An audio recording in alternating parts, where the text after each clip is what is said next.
Two unemployed actors, two unemployed actors. They're just between projects. Welcome back to Two Unemployed Actors. I'm Max. I'm Sam. And today we have a writer, a very much acclaimed writer. Sometimes I call myself a writer, but no, Chris is a real one. We've got a real writer who's written over 50 hours of television, a seasoned Australian writer with experience across many Aussie staples from All Saints, Blue Healers, Neighbours, Halifax and more, and also teachers writing, which is fantastic. Chris Corbett, welcome to the show. Hello, how are you? Good. I'm halfway through that intro and I'm thinking, geez, that's all right. That's quite a breadth. You've written police drama, legal drama, medical drama, murder mystery. Is there a favourite? Just to write anything in Australia is amazing, but yeah, it's you have to do whatever's available here. When I've been to conferences in America, the writers always go, "Okay, what genre are you?" And I go, "Well, I'm anything," and then they just look confused. They go, "No, you have to be one thing." Okay, no, that's not going to work here. Do you have a favourite that you sort of gravitate to, or one that you find a bit easier or harder? I've pretty much been a jobbing writer my life, so I sort of go where people invite me. But look, I've done a lot of crime stuff and I enjoy that. So I enjoy the puzzle aspect of working out how the crime works and how to often keep that from the armchair detectives who are watching it. Brilliant. You were also an actor in the theatre, and do you think that has helped your writing success? I do, and if I'd been a better actor, I probably wouldn't have had a stab at it.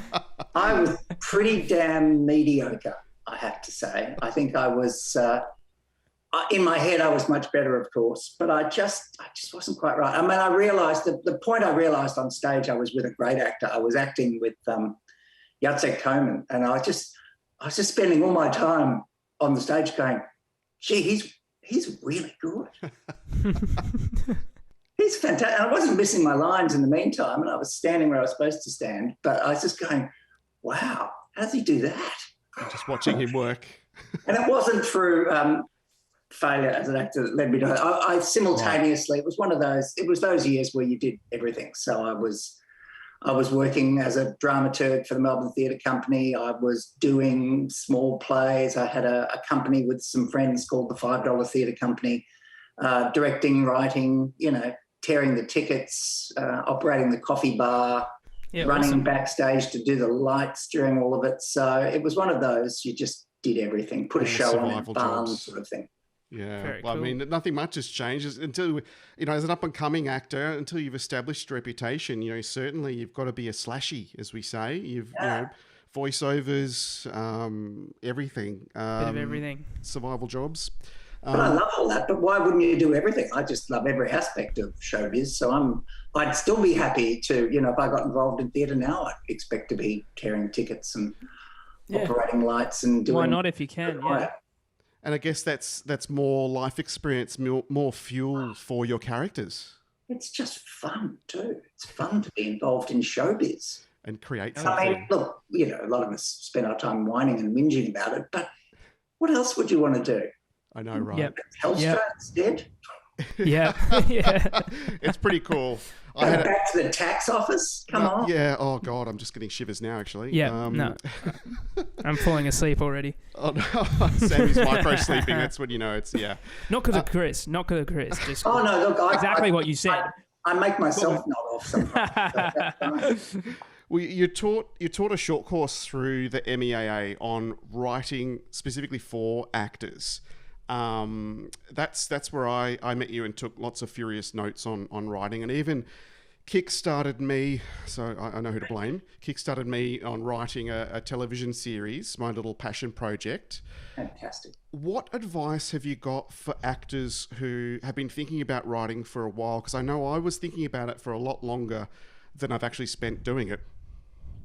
Yeah, look, I think the first thing is, it is one of those things, look, both acting and writing share something in that if you get it right, you make it look easy. And people just assume that anyone just does it, but there's no art or craft involved in it. So how many times have you been at that barbecue, you know, where somebody's uncle come up and goes, "Oh, you're an actor. You know, what do you have to study for that for? You just do it, don't you?" And it's the same with writing. And actors know that because they know all the invisible work that goes into, you know, doing something and still looking natural and performing actions and making it come alive. But it's interesting that some actors, when they go to write, they actually make the same mistake and they just assume, "Oh, that's just going to be easy.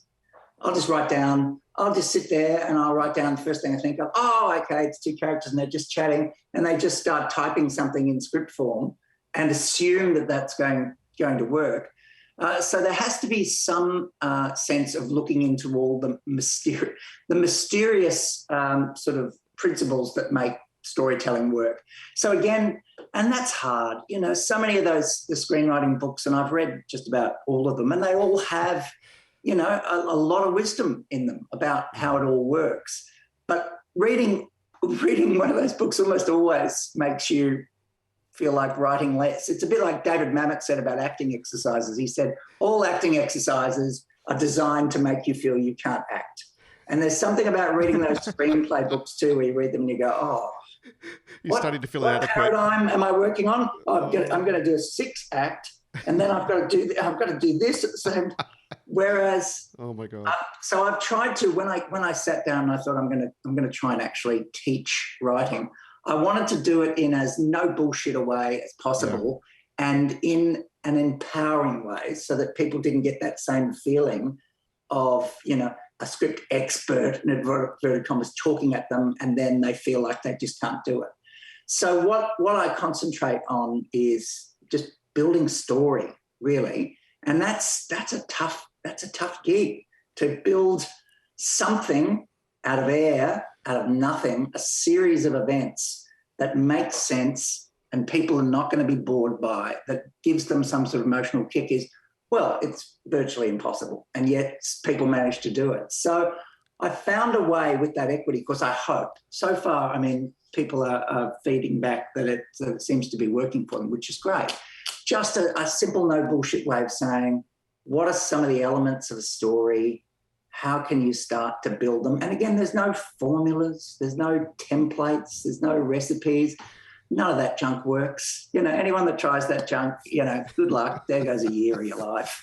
You're going to have something that looks like a screenplay. It's going to be nicely typed, but it's not going to have any story to it. So again, there's a mystery to it, but I hope in the building blocks of what I was able to pass on to the actors in those courses that people will be able to take that away and teach themselves to write, really. Yeah. That's my hope. And you know, who knows whether it's going to work or not. I'll know in 5 years' time when I'm down the shops and someone stops me and says, "Oh, I've just sold something to Netflix, and I'd never written anything before." So all those ways you've just said, like, so those are the ways that you've overcome in, I assume, your history of writing so many different things. You use those ways, kind of laying it out and bit by bit going through. That's how you overcome it. Well, exactly. But again, because I'm a jobbing writer, I was always just thrown into the thrown into the fire. So I used to, when I first started writing, I wrote plays, and again, I would be the writer play over a year and a half sort of guy, and I'll sit down today and I might move that comma, maybe I'll move that comma or whatever. And then when I managed to get a job, talk my way into a job on Blue Heelers, that was like, you know, as soon as I walked in the door, they basically said, "Oh, right, we're throwing out episode 327, but we're shooting it next week. How'd you like to completely replot that and write half an episode?" I said, "Oh, that'd be great. When do you want that by?" Wow. 2 days. What's the time? Failed miserably, you know, of course. Unbelievable. You know, I started writing like a play, so I just get them in one room and I had big speeches, and they just shook their head. If they could have fired me, they would have fired me. They fired a lot of other people. Certainly in the deep end. I was on one of those Film Victoria, you've got to have him for 3 months sort of deals.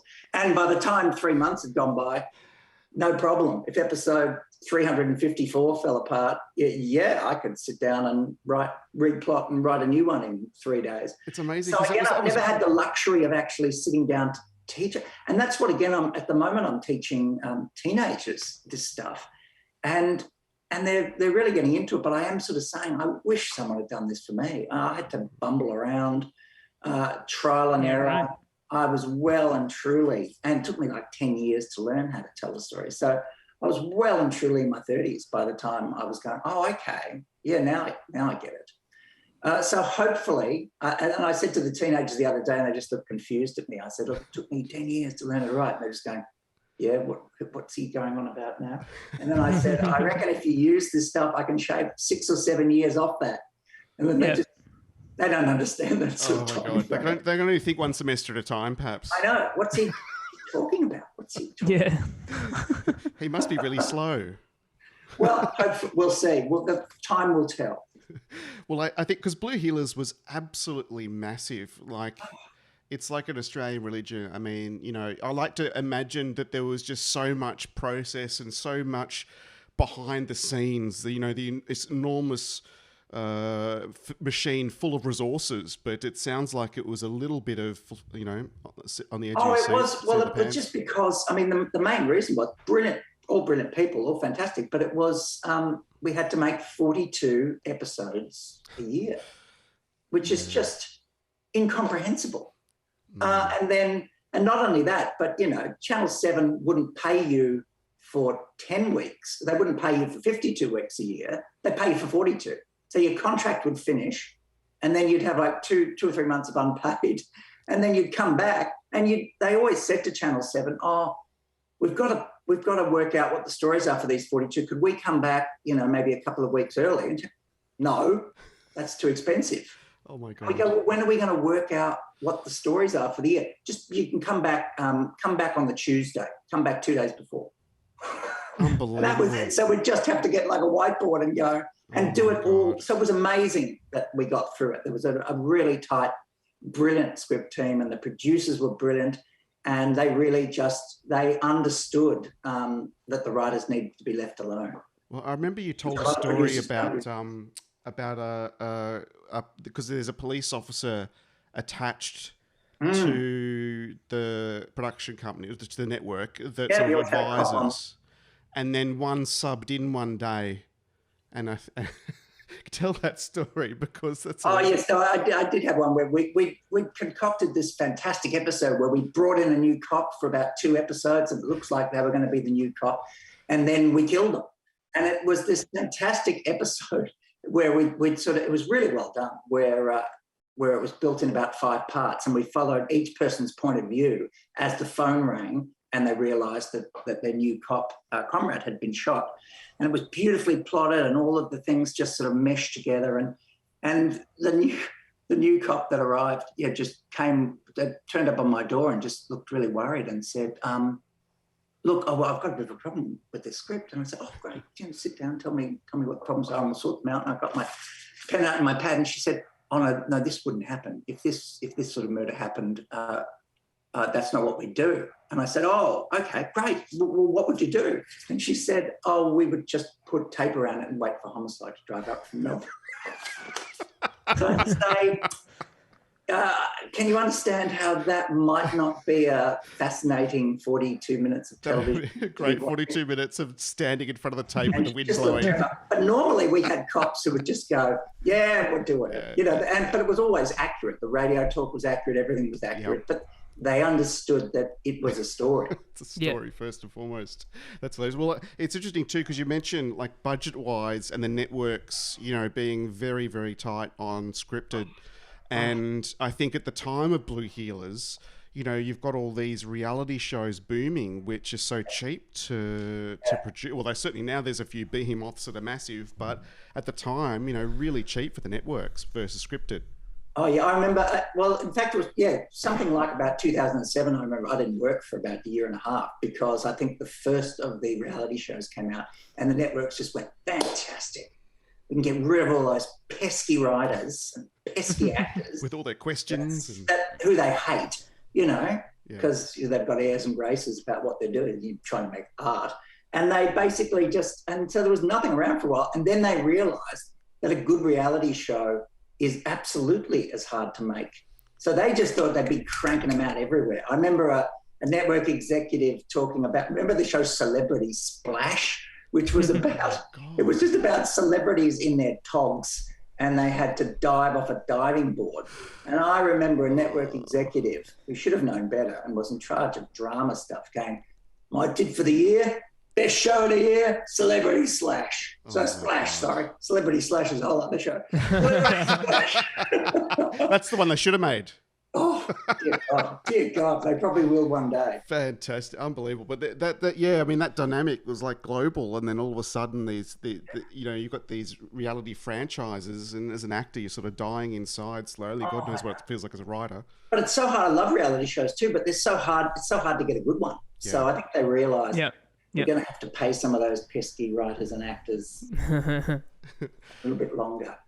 Well, I've got a question on pitching, mainly because in a few weeks' time, I'm hoping to be pitch ready. I've heard that you need to have like a polished pilot episode, but to walk into the room, or do you need to have more episodes finished, or is it just an outline of the main characters? No, I'm just working on anecdotal evidence here.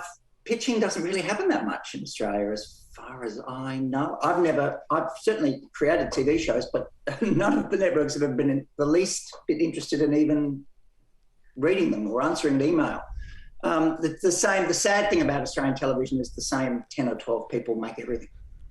So if you do your study, and I did it on a board with a class one day. I said I wrote down the 40 Australian shows I could think of, and then I just went, okay, who made this? Who made this? Who made this? And it was like, oh, it's the same 6 companies and the same sort of 10 people. So my advice to you is when you pitch, first of all, go to those 10 people. Yep.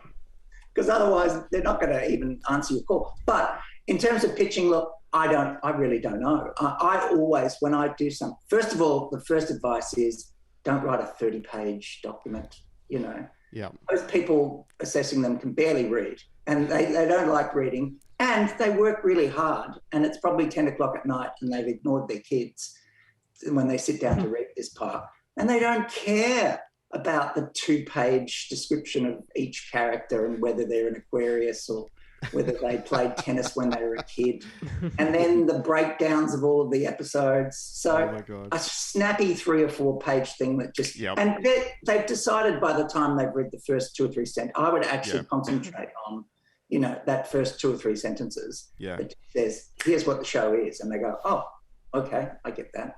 But I do think you're going to have to have a polished script there. But I also think, look, and again, not to be negative about it, and good luck when you go in there, but they're extremely unlikely to buy a TV show from someone that hasn't made a TV show. And that sounds unfair. Whenever I say that to people, they go, oh, that's not fair. And I go, well, it's not a lottery. It's not like, if you rang up Kellogg's and said you had a great idea for a breakfast cereal, they're not going to say, that sounds fantastic, come in. If you ring up a footy club, they're not going to say, well, I know it seems like you haven't played footy before. Why don't you come down and strap the boots on and we'll put you in against Collingwood next week? So the trick is often when people who haven't made a TV show yet, the trick is to try to gravitate towards, if you were to go and ask, not me, I'm not counting for work, but if you were going to go, just pick some really experienced writers and go, okay, I've created this TV show and I've got these 2 or 3 writers who are going to write most of the series. I'll write an episode or 2. You will write an episode or 2.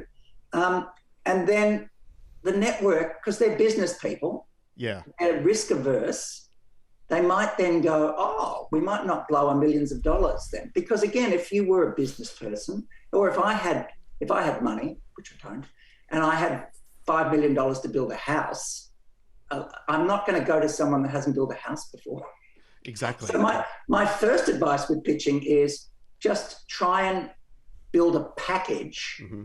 And so too with, if your cousin is Claudia Carvan and you go, oh, I've given it to Claudia and she's interested in being in it, and I've got these 3 experienced people and I'm on board as well with my brilliant idea, which I'm sure it will be, Matt, then that's got a good chance of success, I would think. Well, I remember at one of the Afters TV Talks segments, and they had some producers on from scripted divisions. I think head of ABC Comedy was one who said, if someone makes it into my office and they do have an idea that I think has got legs, the first thing I'll do is put them with an experienced production company because of all the reasons you outlined. Yeah.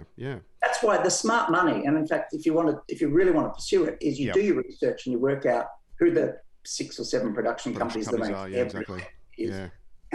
And go after them. Now the problem is they've got whole departments coming up with ideas, so you're competing with them. But at the same time, no one's going to say no. If it really is a great idea, no one's going to say no. And I won't say it never happened. Something like the show Bump, I think, was which is a brilliant show. Yeah. That person had never written anything, I don't think. They somehow got on. And normally what happens is the receptionist stops you. So, the receptionist goes, well, okay, I'm not going to let the person that hasn't written anything in to speak to them or I'll look bad. So bang, gatekeepers everywhere. But somehow this woman got through, and John Edwards and Claudia Carvan said, this is a great idea, and it is, and it's a brilliant show. So it can happen, and hopefully in the future it'll happen more. In the past, it's been very much, small little cliques of people protecting their territory, but hopefully it'll open up in the future. And ideally, you just have to, now this sounds stupid, I'm not being facetious, is that you just have to make something that's so brilliant that anyone that reads it goes, oh my God, we've got to make this. Yeah. And then not let them fuck with it, basically. That's the other, the relationship between creative producer and business producer, and how it's easy to lose your voice in a machine that is, tried and true, tested. Well, systemically, what happens here is the writers have no power. Well, it's getting better. It's slowly getting better. But historically, writers had no power at all. So, so you're often, and I'm talking about the past here, I hope it's different. But I've often had a producer who can't write over my shoulder telling me, write this down. And I'm going, that makes no sense. Oh. If you do that, we know who the murderer is on page 3. Write it down. Oh my God. Whereas in America and Britain, the writers are more or less in charge. Yeah. So whereas here in Australia, the writer, until now, and it is changing, I think, has been maybe a notch above caterer in terms of actual clout and power. Oh no, that's I mean, the example I give, and they can mediocreize any idea. The example I give is if they bought Breaking Bad, they would have said, that's great, yeah, we'll buy that. And then about 3 weeks before it was shot, they'd say, oh, look, I don't think people are going to like this guy if he sells drugs. I think we're going to have to change that. What if it was something that didn't help? What if it was a counterfeiter? So just a little change, make it a counterfeiter. And then they would also say, look, we're not sure anyone's going to want to watch a 50-year-old man, really. 50-year-old white man, who's going to want to watch that? Could it be a sexy 35-year-old woman of a diverse ethnicity? And we love the handicapped son, though. We want more of the handicapped son. If we could have half the episodes about the handicapped son and half of the episode is about the sexy 35-year-old ethnically diverse counterfeiter, then that's a show. But it's not that different from what you've got. So if you could just tweak those scripts. Not that different. Just some subtle changes. That's what would have happened. From the experts. People would go, why is this show terrible? Oh my God. Well, going back a bit to what you were talking about before, where you'd be shoved in a room to write multiple episodes for a week, if not days. Where do you come up with your ideas? Like, how do you In that case, there's a gun to your head, so it is adrenaline rush. But at the same time, there needs to be, often that only happens when there is like an in-house writing crew who knows those characters and knows those situations, and most importantly as well, knows what sets there are, knows how the locations work, can talk to it. So it's only possible to write that fast and to have it actually work. And they often did. Often those episodes written by the in-house crew. And look, probably the original script was probably fine. It was usually just a producer, and this happens all the time, just a producer or a network changing their mind about something at the very last minute. They'll just go, I know we said this episode was a bank robbery, but couldn't it be a kidnapping? And they say that, a week before as if that's like as if that's just you cross out a few words and change it. And sadly, because those Australian in-house writing crews are so bloody good, they are able to do it. And then once they do it, the producers just go, well, they can write anything quickly. But wouldn't it be better if we spent, months working on the story? Yeah. How do you test these story ideas? Like, is there a tried and true way you sort of throw the ideas out there to see if they land? It's tricky in that television context. It's largely just to do with the collected wisdom of that group. Right. So once if I think back to Healers or whatever, there would be just 7 or 8 ridiculously smart people sitting around that table with the whiteboards, and not only ridiculously smart, but they know that show and they know and the other thing is, because the way that show was working and we were all in there for years and it was 42 episodes a year, you had a chance to test stuff. So that was the beauty. I was thrown in there. Once I got good and I had to quickly, you would be typing the scene and you'd write it and you'd go, I think this works. And then the actors would be doing it like 3 weeks later, and then, or you'd be sitting at the read through and you'd get to hear them and you'd go, that's not quite right. And then, and in fact, somebody like John Wood would come up to you, who's also a writer, and he'd say, I think I'd like to change this to that. And you'd go, yeah, that's better. Thank you. And then you get to see it shot and then you go, oh, that didn't work. What did I do wrong there? I must have, now if I do it this way and I gave you that information a bit earlier, the audience would have an emotional response. So it was a real training ground, which was a privilege to have that training ground, and for that training ground to be at the time, one of the best rating shows ever, and to have millions of people watching it was such a privilege that I just accidentally fell backwards into. And it was a delight. So that's what's so hard. And it's the same with, say, theatre. When I was working in theatre, you would write your play and then I would just sit in the audience for the 20 performances of it and just, with my notepad and listen to like the audience breathing and watching when they'd shuffle and watching when they'd lean forward. And then you go, why? And I'd often just sort of write something down in the dark and then go home and go, it's because they've got this bit of information in the wrong order, or that bit goes on too long, or whatever. So it's important to have that feedback loop. I mean, and that's where like live comedians, they have to work, even when they're writing their stuff, they're writing it with an understanding of hundreds of audiences they've stood in front of. And so too with, things like the Good Healers, we would watch each episode when it was finished, a cut of it, or you'd sit in with the editors and you'd just go, I know I didn't realise at the time, but now I can see what's wrong with it. And then hopefully we all got better, as it went along. That's exciting that to have, I never thought of it that way, that you've got, 42 opportunities to really test and try and develop different and new and exciting themes and ideas. And of those stories were, often really, of course there were some not great ones. Of those 42 a year, there was, but at least half of them were bloody amazingly good. Yeah. And then, a quarter of them were really good.